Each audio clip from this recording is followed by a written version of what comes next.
So yun mga kaibigan, magandang umaga. So ngayon for this video guys, mag-harvest tayo ng itlog kasi dumating na yung incubator ko. So papakita sa inyo mamaya. Bali may manual naman na doon. So turuan din naman ako kung paano ikarga. Tapos yun na, magkuha tayo ng itlog kung ilang piraso niya dito. Tapos meron guys doon sa may sa yung naitabi ko, siguro mga nasa more or less 20 mga ganun. Tapos dito, check natin kung meron pang nangitlog. Pero parang na-harvest na rin ito kahapon. Pero tingnan natin kung meron bago. Tapos, kuha natin. Mag-start na tayo guys, pa-incubator. Ayan. Kasi dito wala pa. So, ayun, pero meron tayo dito. Ayan. Yung nangingitlog pa yan. Nangingitlog pa lang native. Ano ito yung pabo. Ayan. So, ayun, tingnan natin dito sa kabilang paitlogan kung meron ng bagong itlog. Oops. Dito guys, yung wala pa. Wala pa, hindi pa sila ng itlog. Yung dito sa baba, ayan. Ito yung pato. Ayan, hindi pa rin nadagdagan guys. Anyway, dito tayo sa hindi umalis na. Tingnan natin yung ilan na yung itlog dito sa kabila. Yeah. So ayan, ito yung native guys, native. Ayun, dami, laki na ito isa. Oops. Ito guys, yung laki. Ito yung bagong labas, laki, ang haba. Anyway, so ayan, 1, 2, 3, 4 10 pieces na guys ang itlog, ang itlog dyan. Tapos kuha natin yung nasa kubo ko na itlog ng organic, kung ilan na, para ma-ilagay natin sa incubator. So andito siya guys, ang ating itlog. Nilabas ko na rin para maliwanag. Siguro. So ayan, ito yung ating, ayun, ang itlog doon isa. So ito guys yung ating mga itlog na naipon. So simula, siguro mga 10 days ago na to. Yung iba, tapos yung iba everyday may nadadagdag. So ito, ayan, ang ating naipong itlog. Ayan, yung iba medyo madumi, so iniisa na lang natin. Ito yung ito yung apat na Rhode Island mahogany gilda dito. Yan guys is nakahiwalay ito kasi ito yung gusto kong i-breed ng talagang pure. Apat. Yan. Ito sa lalagyan. Ito guys, madudumi. So kailangan pa natin itong linisan pagdating sa bahay. Yun pala guys, ngayon ko lang nalaman, pwede palang linisan ang itlog ng ang tama palang way ng panglinis ito, 9%, 10% chlorine, tapos the rest 90% water na, para mamamatay yung mga germs. Hindi ko nabilang kung ilang piraso ito. Di bale. Ito guys, may nakahalo ditong isang itik, ay pato. Ito kakain natin to. Itong pato. Medyo matagal na ito guys, mga nasa more than 15 days ito. Ito, mga itlog, okay pa to. So yun guys, hindi ko na nabilang. Doon lang siguro sa bahay ito, bilangin. Ito, sa gilda nito talaga para hindi makahalo. Yan. So ayan guys, ating itlog. More or less nasa migit 20 ata ito. Ganyan. So, meron pa dito guys, meron pa dito sa silong. Hinatay kung matapos mangitlog, isang inahin. Yung organic pa rin. Ayun guys, hindi pa tapos. Ayun ayan. Hindi na kita. Ayun.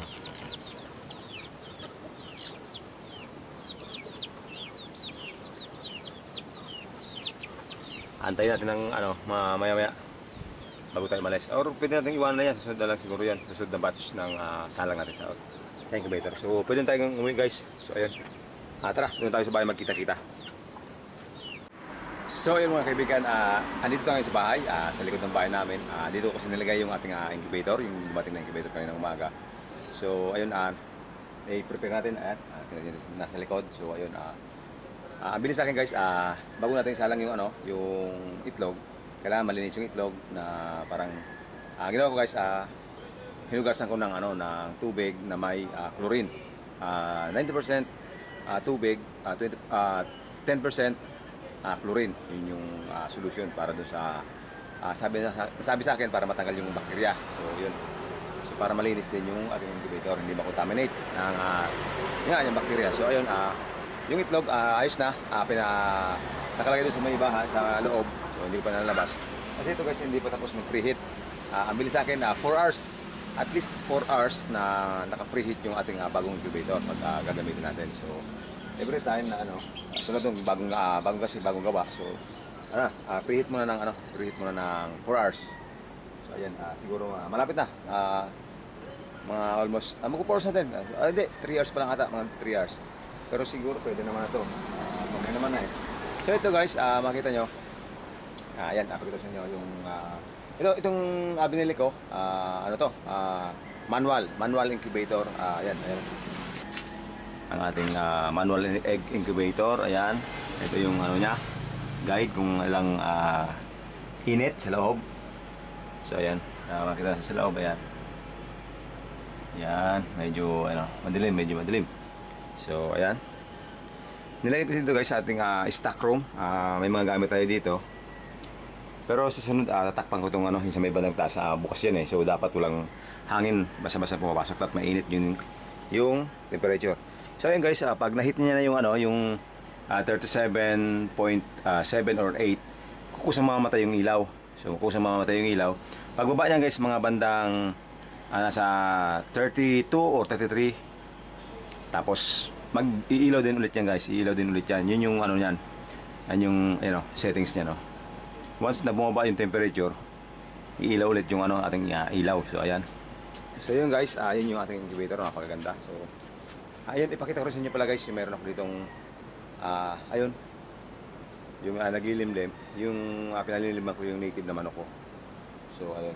So ito nga pala guys, sad to say, hindi ko na na-videoan yung meron kaming 10 pirasong napapisa dun sa naglilimlim na organic native na manok. So ang problema, ayun guys, umilaw naman.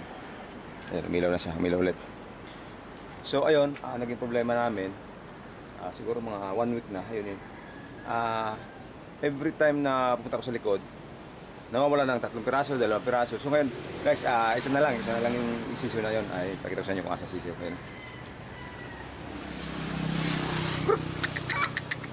So ayun guys, yung sisyo na yun, isa, nasa may basurahan. Ayan. Pure organic yan guys, pure organic na sisiw.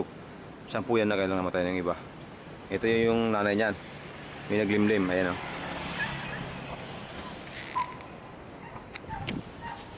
So anyway guys, mamaya kuhanin ko na yung itlog. Pwede na yan, ilagay natin sa gitna. Tapos maglagay na rin tayo ng tubig doon sa tab. Kasi ang bilhin sa akin nung binili ko na ito, maglagay ng 2 tab ng siguro half lang na naka-level doon sa tab na yon. Parehas, 2 kasi eh. Tigkalahati lang na tubig. Tapos yun nga, i-preheat. Kasi ilagay na yung itlog. Pero yung itlog sa itlog pala guys, maglalagay tayo ng sign, bilog or X, para malaman natin kung kasi guys, every 3 times a day i-turn yung itlog. So, dapat makapaglagay tayo ng patalandaan para malaman natin kung nabaliktad na natin sila ngayon o hindi pa, parang gano'n. So ayun, tara, lagyan natin ng patalandaan yung mga itlog. So ayun guys, tara.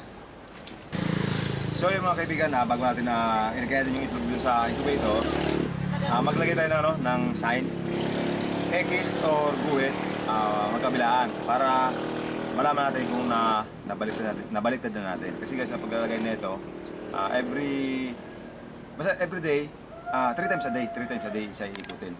So ayun, tara, mag-ano tayo. So ayan, siguro dito sa kabila, guhit lang, guhit. Sa kabila naman, X, yan. Para may lang tayo, patalandaan tayo kung nabaliktad natin o hindi pa. So lahat yan guys, guguhitin natin yan. Guhit, X, yan. Eto na, nalinisan ko na to. Tubig, yun nga, tubig plus chlorine. Tapos ang pang nito mga kaibigan, ang tawag doon, ang pangguhit natin lapis lang para walang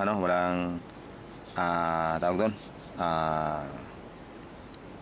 basta yun na yun. Masama yan, may tawag doon eh, parang basta hindi siya makontaminate ng ano ng germs. Germs ng ano ng chemical, yan, chemical. Ayan. So ayan. X, yan.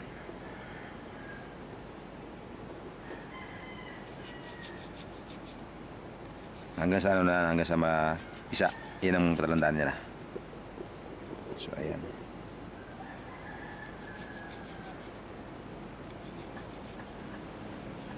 X.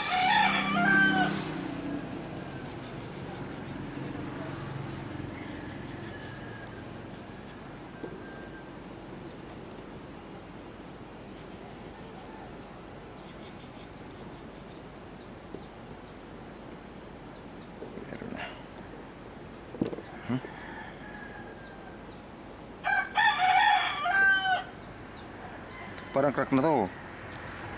Alam mga kaibigan, hindi natin sasama to. Parang may crack na siya, oh. Siguro na untog to. Ayan, hindi natin sasama to. Ayan.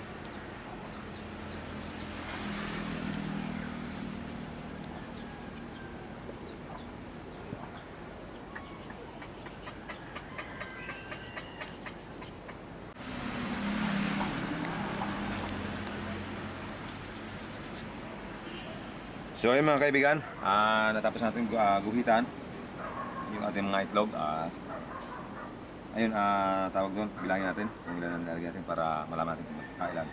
So 1, 2, 3, 4, 5, 6, 7, 8, 9, 10, 11, 12, 13, 14, 15, 16, 17, 18, 19, 20, 21, 22, 23, 24, 26. 26 guys, 26 ang ilalagay natin doon sa incubator. So ayun, tara ilagay natin. Wait lang pala guys, maglalagay pala ng tubig bago natin ilagay yung itlog. So sabi kasi, mauna yung tubig, sa tab niya, siguro ganito lang, level, kalahati lang ng tubig sa tab. So ayun, kumuha ko ng tubig, tapos saka natin ilagay yung mga itlog. So ayun mga kaibigan, ilagay natin yung itlog kasi naayos ko na. Ilagay ko na ng tubig, hindi ko na panakita kasi maskip guys, maskip. So ayun, tara, ilagay natin yung, yung itlog.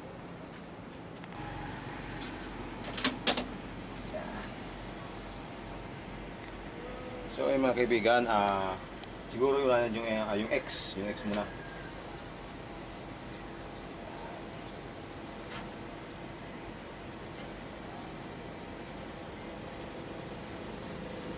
Ang bilin sa akin, unahin sa gitna, hindi yung gilid-gilid.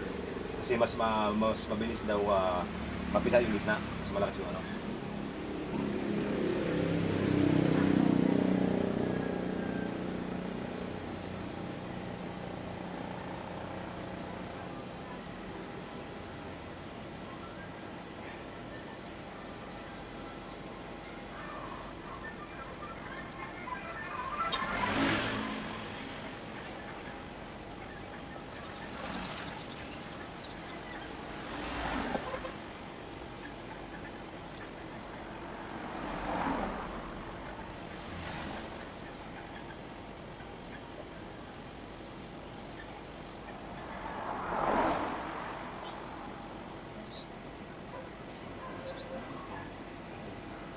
Ayun guys, 25 lang pala kasi nga yung isa pala biyak, may crack yung isang itlog. So ayun guys, 25 pieces na itlog yung lalagyan natin.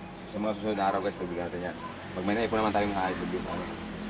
So ayan, pakita ko sa inyo guys yung mga itlog na nasa ano. So ayan guys, bali mas maganda talaga yung may ano, yung may tray. Yung may lalagyan ng kada itlog may lalagyan, so yung tray yung tawag doon. Kaya lang medyo mahal yun, nasa 12 ata, 12K. So ayan, so habang wala pa tayong budget, mag-start muna tayo sa medyo mura-mura ng konti. So ayan guys, dahil nakabukas siya, so yung temperature niya is bababa talaga. So ayan. So siguro ngayon guys, isarado na natin to.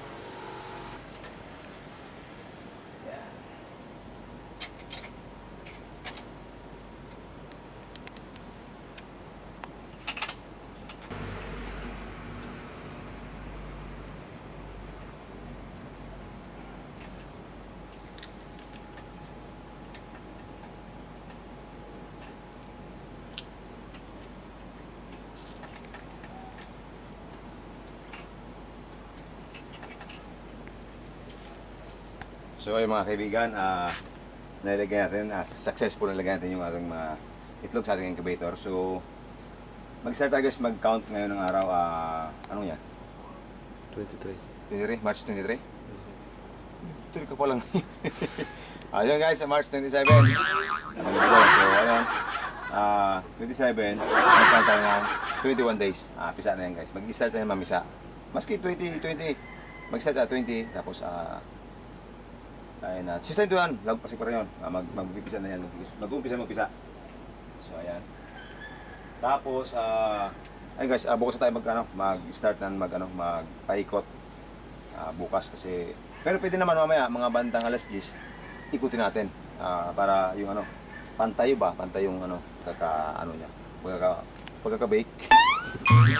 Ayan. So ayan guys. So ngayon, yun na, tapos na tayo mag-video. So pag meron tayong bagong itlog doon, siguro mga 10, 15, 20 pieces, isa lang na natin siya. Kasi ang sabi doon, pwedeng magtagal yung itlog na 10 to 15 days, pwede po siyang ilagay dito. Basta, ilagay natin sa freezer, sa ref. Yung sa lagyan magbulayan. Kasi parang nagpo-preserve yung egg niya. So pwede pa siya. So ayun. So ngayon, 25 pieces muna guys, 25 pieces. So, ayun, shout out muli. Shout out sa mga lahat ng sumusuporta sa From TV channel. Boss Lester, Manoy Alan. Ay nga pala, special shout out kay Tonting. Tonting, taga Bulacan. So, kapatid ni Ate Aweng, tapos si Kosang Bornok. So, ayun, shout out sa inyong Boss Bornok, Boss Alan, Lester, Erne, ayan, Ate Aweng, si Kosang Empoy. So, ayun, shout out sa inyo mga idol. So, ayun, shout out pala nga, shout out sa mga Brad, ayan, shout out. So, Santa Fe chapter. Ayan. Pilar Council. So ayun. Ayun, abangan natin yan mga ilang araw. So ayun, tapos yung video natin. Shout out, Love, Janina. So ayun.